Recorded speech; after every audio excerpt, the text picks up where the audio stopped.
एक छोटे से घर में एक आधी अधूरी सी परिवार रहता था, जहाँ रिश्तों में खुशहालता के साथ कुछ कठोरता भी थी।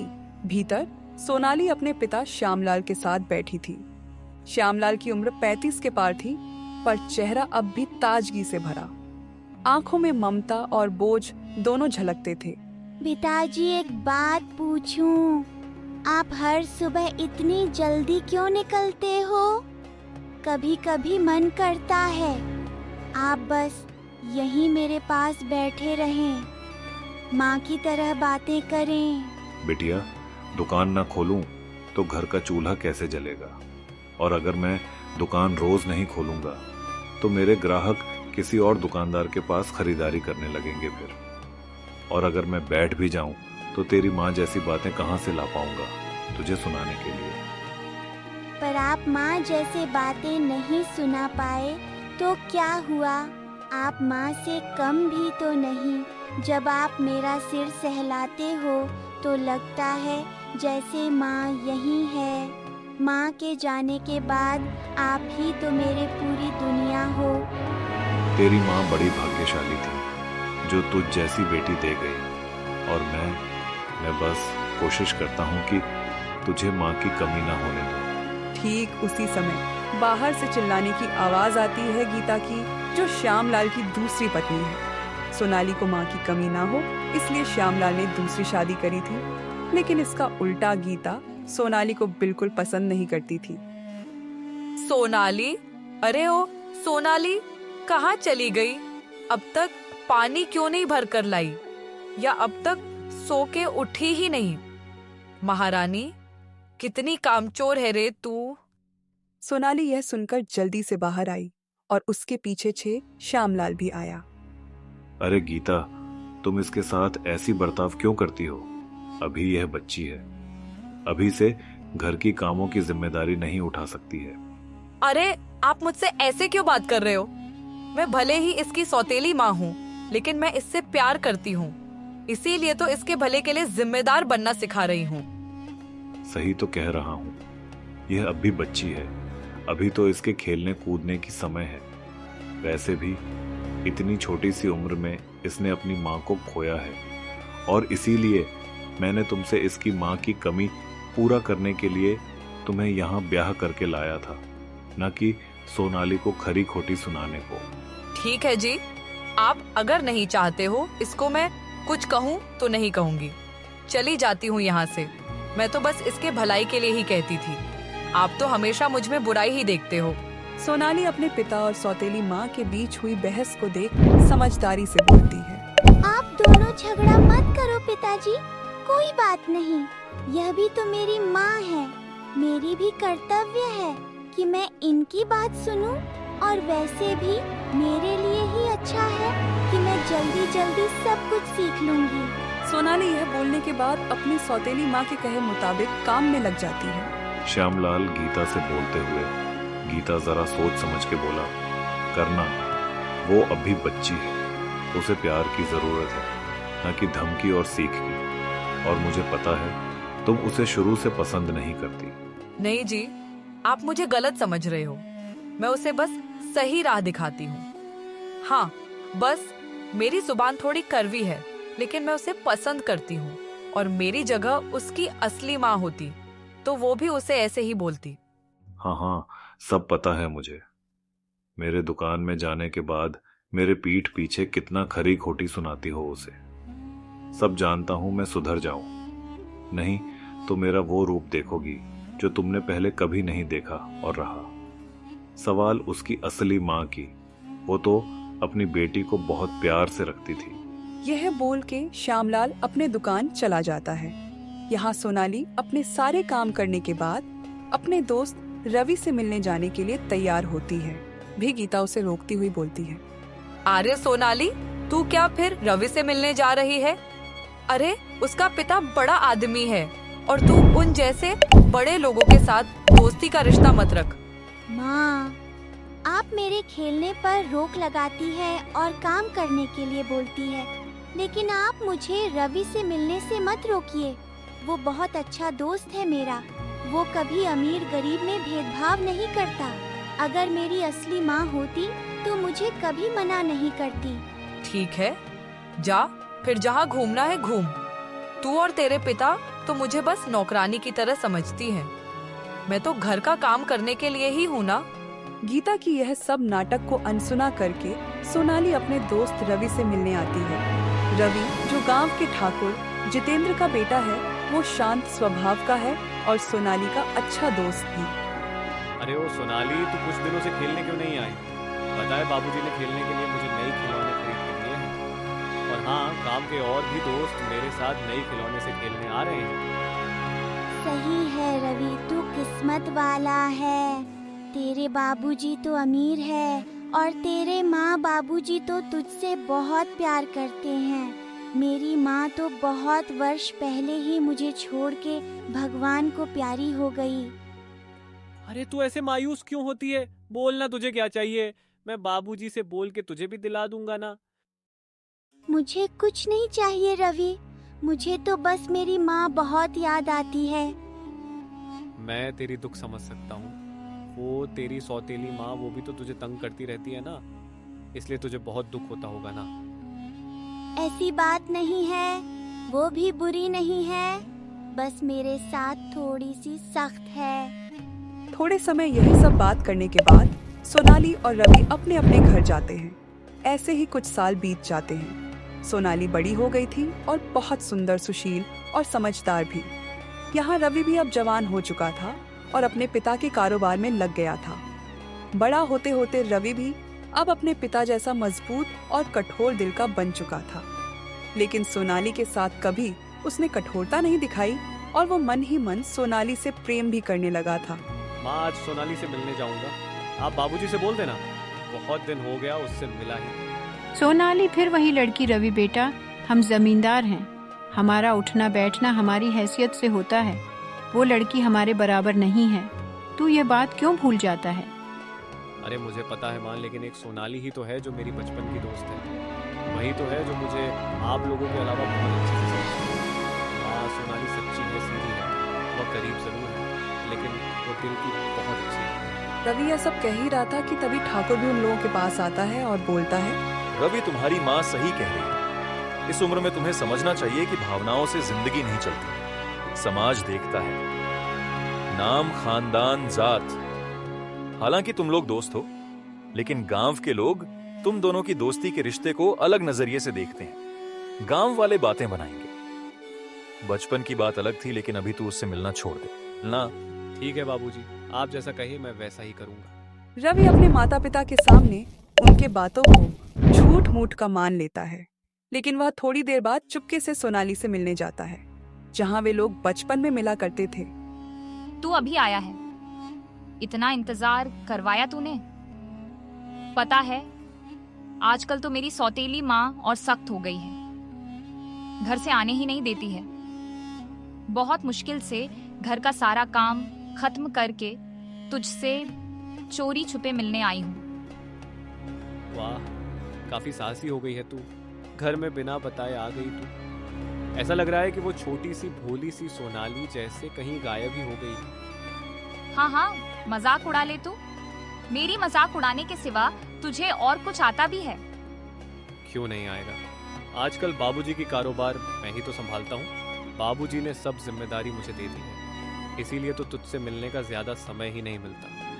हाँ, अब तू बड़ा आदमी बन गया है ना, कहाँ मुझ जैसे गरीब लड़की से मिलने आएगा? ऐसे ही दोनों आपस में बात करते हुए थोड़े समय व्यतीत करते हैं। चल सोनाली, मैं चलता हूँ। मैं भी घर में बिन बताए आया था। अगर किसी ने देख लिया तो बाबूजी को जाकर बोल दिया तो मुसीबत हो जाएगी।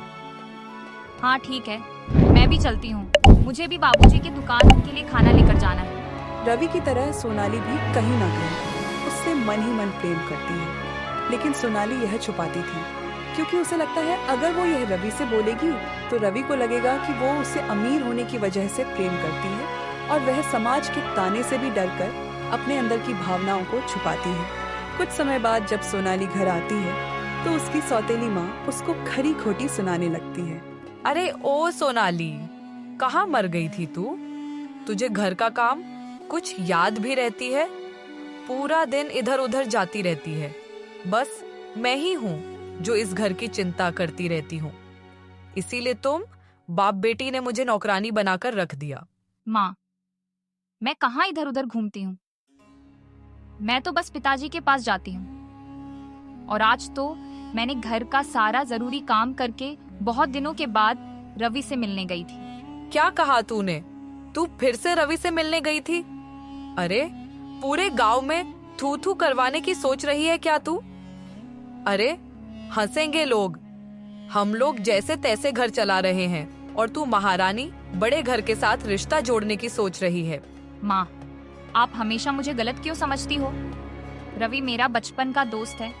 मैं तो बस उसको दोस्त की तरह मिलने जाती हूँ। इसमें रिश्ता जोड़ने की बात कहाँ से आ गई माँ? अरे वाह, बड़ी होते ही जुबान लड़ाने भी सीख गई तू। काम धाम कुछ सीख नहीं पाई, लेकिन जुबान लड़ाना पूरा सीख गई तू। बस यही बाकी रह गई थी। पूरा दिन काम करो और फिर बाप बेटी के नखरे उठाओ। सोनाली गीता की यह बातें सुनकर कुछ नहीं बोलती है और घर के भीतर चली जाती है। कुछ समय बाद रात को जब सोनाली का पिता घर आए तो वह सोनाली से रसोई में जाकर बात करने लगे। सोनाली बेटी, तू खुश तो है ना? तेरी यह उतरा हुआ चेहरा देख मुझे बहुत दुख होता है बेटी। कभी कभी मुझे लगता है कि मैंने दूसरी शादी करके तेरे ऊपर जुल्म किया है। तेरी यह सौतेली माँ कितना कुछ सुनाती रहती है तुझे, फिर भी तू चुप रहती है। मुझे माफ कर देना बेटी, मैं तेरे लिए ज्यादा कुछ नहीं कर पाया। नहीं पिताजी, आप ऐसा क्यों बोल रहे हो? मैं दुखी नहीं हूँ। बस कभी कभी माँ की याद आती है और आपने कुछ गलत नहीं किया मेरे लिए। और गीता माँ भी दिल की बुरी नहीं है, बस वो थोड़ी सख्त है। कितनी समझदार है रे तू। तेरी जैसी बेटी पाके तो मैं धन्य हो गया। भगवान तेरी जैसी बेटी सबको दे, लेकिन बेटी शायद मैं ही अच्छा पिता नहीं बन पाया। तेरे जैसी लड़की की किस्मत में बहुत अच्छे पिता होना चाहिए था। आपको क्या हो गया पिताजी? आज आप इतना भावुक क्यों हो रहे हो? मैं खुश हूँ, आप चिंता ना करें। चिंता इसलिए हो रही है बेटी, तेरा बचपन भी दुख में ही गया। तूने बहुत कुछ झेला है बचपन में, लेकिन अब तेरी उम्र ब्याह के लायक हो गई है। अब बस मुझे तुझे किसी अच्छे लड़के के साथ विदा करना है जो तुझे सुखी रखे। नहीं पिताजी, मैं आपको छोड़कर कहीं नहीं जाऊंगी। बचपन में मैंने माँ को खो दिया, अब मैं आपसे दूर जाकर आपको नहीं खोना चाहती। अरे, अपनी बेटी की अच्छे घर में विवाह करके उसको सुखी जीवन देना हर पिता का सपना होता है। और तेरी ब्याह के बाद तू थोड़ी ना मुझसे दूर हो जाएगी। तू आएगी ना मुझसे मिलने, और मैं भी तुझसे मिलने जाऊंगा। यही सब बात करके दोनों बाप बेटी थोड़े भावुक हो जाते हैं। अगली सुबह जब सोनाली जल्दी उठकर घर का काम करने लगती है और उसका पिता भी दुकान गया होता है, तभी सोनाली की सौतेली माँ उसके पास आकर उससे बोलती है। अरे सोनाली, कल रात को तुम दोनों बाप बेटी मेरे खिलाफ कुछ बोल रहे थे ना? मुझे सब मालूम है। तुम लोग मुझे इस घर का शत्रु समझते हो। तुमने तो जरूर मेरे खिलाफ अपने पिता से शिकायत की होगी। नहीं माँ, आप हमेशा की तरह मुझे गलत समझ रही हैं। हम लोग आपको शत्रु की तरह नहीं देखते, उल्टा आप ही मुझे शत्रु समझती हो। पिताजी ने मुझे कभी माँ की कमी महसूस ना हो, इसीलिए आपको मेरी माँ के रूप में विवाह करके घर लाया। लेकिन आपने तो मुझे कभी अपनाया ही नहीं। वाह, उल्टा चोर कोतवाल को डांटे। मैंने कभी तुमको पराया नहीं समझा। हाँ, मैं थोड़ी सख्त हूँ, लेकिन वो भी मैं बस तेरे भलाई के लिए ही होती हूँ। और अगर तेरे पिता को तेरे देखभाल के लिए नौकरानी ही चाहिए थी तो किसी और को लाता। मेरी जिंदगी क्यों खराब की? माँ, पिताजी और मैंने कभी आपको नौकरानी नहीं समझा। आप ही खुद ये सोचती रहती हो। छोड़िए माँ, आप ये अभी नहीं समझोगी। मुझे आपसे बहस नहीं करनी है। और हाँ माँ, मुझे आपसे कोई शिकायत नहीं है। मैं आपको हमेशा माँ के जैसे ही देखती हूँ, लेकिन आप ही मेरी माँ की जगह नहीं ले पाई। यह बोल के सोनाली वहाँ से चली जाती है, लेकिन गीता सोनाली की यह सब बात सुनकर स्तब्ध रह गई। मानो सोनाली की बातें उसके दिल को छू गई हों, लेकिन फिर भी वो अपनी भावनाओं को छुपाकर सोनाली की बातों को दिल से निकाल देती है। थोड़े समय बाद सोनाली अपने पिता के लिए दोपहर का खाना लेकर दुकान पर जाती है। तू आ गई बेटी। चल ठीक है, खाना रख दे और बैठ मेरे साथ थोड़ी देर। सोनाली अपने पिता के कहने पर बैठती है और उनसे पूछती है। पिताजी, इन दिनों आप थोड़े चिंतित लग रहे हो। कल रात भी आप थोड़े चिंतित थे और आज भी चिंतित हैं। कुछ हुआ है क्या पिताजी? ऐसे तो कुछ नहीं हुआ है, लेकिन मैं सोच रहा था कि दुकान के लिए थोड़े उधार ले लूं। बहुत वर्ष हो गया इस दुकान की मरम्मत नहीं करवाई और इन दिनों दुकान में सामान लाने के पैसे भी कम पड़ रहे हैं। इसीलिए सोच रहा हूं कि थोड़े से पैसे किसी से उधार में ले आता हूं और कुछ समय बाद उधार लिया हुआ पैसे चुका दूंगा।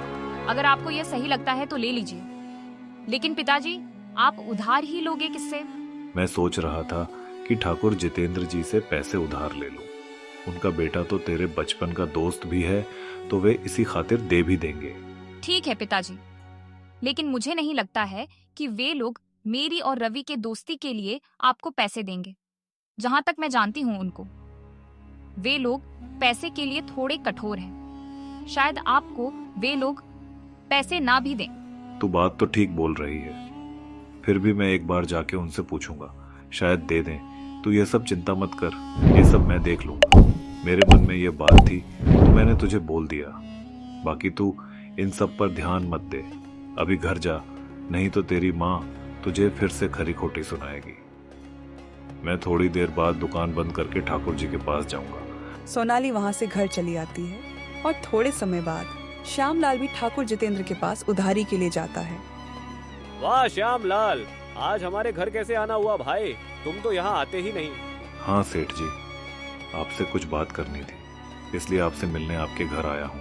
ओ ठीक है, फिर बैठो, बताओ मुझे क्या बात करनी है। ठाकुर के कहने पर श्यामलाल बैठ जाता है और ठाकुर भी थोड़ी दूरी बनाकर श्यामलाल के सामने बैठता है। सेठ जी, मुझे आपसे एक मदद चाहिए था, क्या आप मदद करेंगे? हाँ हाँ, बोलो कैसी मदद चाहिए तुमको? तुम तो अपने ही गांव के भाई हो।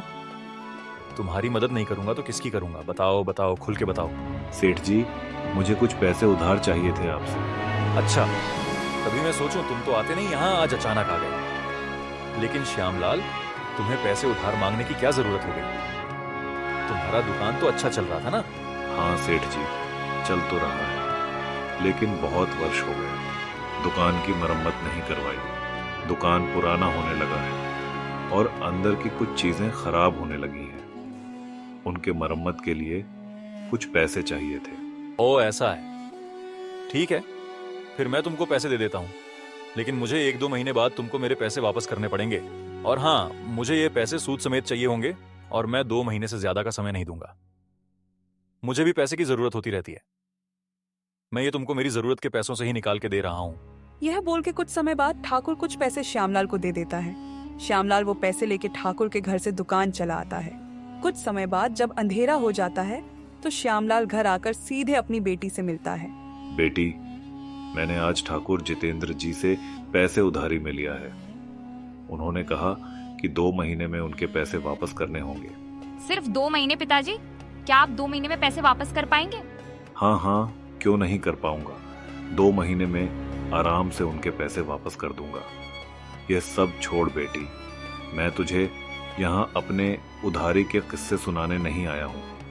मैं तुझे यह बताने आया हूँ कि मैंने सिर्फ दुकान के लिए कर्ज नहीं लिया है, मैंने तेरे लिए भी पैसे लिए हैं। मेरे लिए पिताजी? लेकिन मुझे पैसे की क्या आवश्यकता है? मैं क्या करूंगी पैसे का?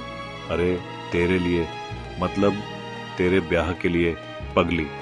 अरे तू अब बड़ी हो गई है, तेरी ब्याह भी तो करनी है, तो अभी से पैसे जमा करके रखूंगा, क्योंकि दुकान से जो पैसे आते हैं वह रोज के घर खर्चे में चला जाता है। अभी मैंने कर्जा लिया है तो इसमें से कुछ पैसे तेरे लिए जमा करूंगा और बाद में मैं धीरे धीरे कर्जा चुकाते रहूंगा। नहीं पिताजी, मैं आपको छोड़कर कहीं नहीं जाऊंगी। बचपन में मैंने माँ को खो दिया, अब मैं आपसे दूर जाकर आपको नहीं खोना चाहती। अरे अपनी बेटी की अच्छे घर में विवाह करके उसको सुखी जीवन देना हर पिता का सपना होता है। और हाँ, अगर तुझे कोई खुद से लड़का पसंद है तो मुझे बोलना, तब तो अच्छा ही होगा। तू अपने पसंद से ब्याह करेगी तो और भी खुश रहेगी, और तेरा पसंद का लड़का होगा तो अच्छा ही होगा। क्योंकि तू कभी किसी गलत को नहीं पसंद करेगी। मुझे विश्वास है तुझ पे। यह बोल के श्यामलाल सोनाली को पैसे पकड़ा देता है। अपने पिता के मुंह से सोनाली यह सब सुनकर चुप हो जाती है और पिता की बातों को हामी भरकर पिता के दिए हुए पैसे संभाल के अपने पास रख लेती है। उसके मन में जो रवि को लेकर प्रेम भावना थी, वो यह बात अपने पिता से छुपाती है, क्योंकि वह जानती थी कि रवि और उसकी विवाह संभव नहीं थी। ऐसे ही 2 महीने भी बीत जाते हैं और एक दिन श्यामलाल अपने दुकान में था तो ठाकुर के एक आदमी आके उससे बोलता है। श्यामलाल जी, आपको ठाकुर जी ने अपने घर बुलाया है। उनको कुछ बात करनी है आपसे। ठाकुर के आदमी की बात सुनकर श्यामलाल मन ही मन सोचता है, मुझसे क्या बात करनी होगी ठाकुर जी को? जरूर पैसे के बारे में होगी। मैंने आधे से ज्यादा पैसे तो उनको दे दिए हैं, लेकिन कुछ अभी भी हैं। जरूर वो मुझसे इसी के बारे में बात करेंगे। ठाकुर का आदमी श्यामलाल को बुलावा देकर वहां से चला जाता है और श्यामलाल भी सोच विचार करके कुछ समय बाद ठाकुर जितेंद्र के पास जाता है। ठाकुर के घर पहुंचने के बाद ठाकुर उससे बोलता है, अरे श्यामलाल, मैंने तुमको बोला था कि 2 महीने बाद तुमको मेरे पैसे वापस करने हैं, लेकिन तुमने तो अभी तक पूरे पैसे नहीं दिए हैं। मुझे मेरे पूरे पैसे चाहिए भाई। मेरे व्यापार में घाटा हुआ है, तो इसीलिए मैंने जिसको भी उधार दिए, मैंने सबसे पैसे मांगे हैं और सबने दिया भी है। अब तुम भी दे दो भाई, और हाँ, साथ में ब्याज भी चाहिए। सेठ जी, मैंने आधे से ज्यादा पैसे आपको दे दिए हैं, लेकिन यह नहीं दे पा रहा क्योंकि दुकान की बिक्री कम हो रही है। जैसे ही थोड़े पैसे हाथ में आ जाएंगे, मैं आपको ब्याज के साथ दे दूंगा। अरे भाई, तुम्हारे दुकान के बिक्री के चक्कर में मैं अपना नुकसान नहीं कर सकता। तुम्हें जितना समय दिया था वह पूरा हो गया है। अब मुझे इस हफ्ते ही पैसे चाहिए, वह भी दुगने ब्याज के साथ। तुम्हारे पास बस 1 हफ्ते का समय है। ऐसा मत कीजिए सेठ जी, मैं पैसे आपको इसी हफ्ते दे दूंगा, लेकिन आप दुगने ब्याज की मांग मत कीजिए। मैं आपको कहां से दे पाऊंगा? मेरा आर्थिक हालात इतने सही नहीं सेठ जी। देखो भाई, मैं ये सब नहीं जानता। मुसीबत के समय में मैंने तुम्हें उधारी देकर मदद की। अब मुझे मेरे पैसे चाहिए, बस। ठाकुर की बात सुनकर श्यामलाल उदास हो गया और वो दुखी मन से दुकान में आ गया। कुछ समय बाद जब सोनाली अपने पिताजी के लिए दोपहर का खाना लाती है, तो सोनाली देखती है कि उसका पिता दुखी मन से बैठा हुआ है और वह यह देख के अपने पिता से पूछती है, पिताजी, आप आज बहुत दुखी मन से बैठे हुए हो। कुछ हुआ है क्या पिताजी? क्या बताऊं सोनाली, मैंने जो उधारी ली थी ठाकुर जी से, कुछ पैसे मैं अभी तक नहीं चुका पाया, और आज उन्होंने मुझे उनके वहां बुलाकर पैसे की बात की।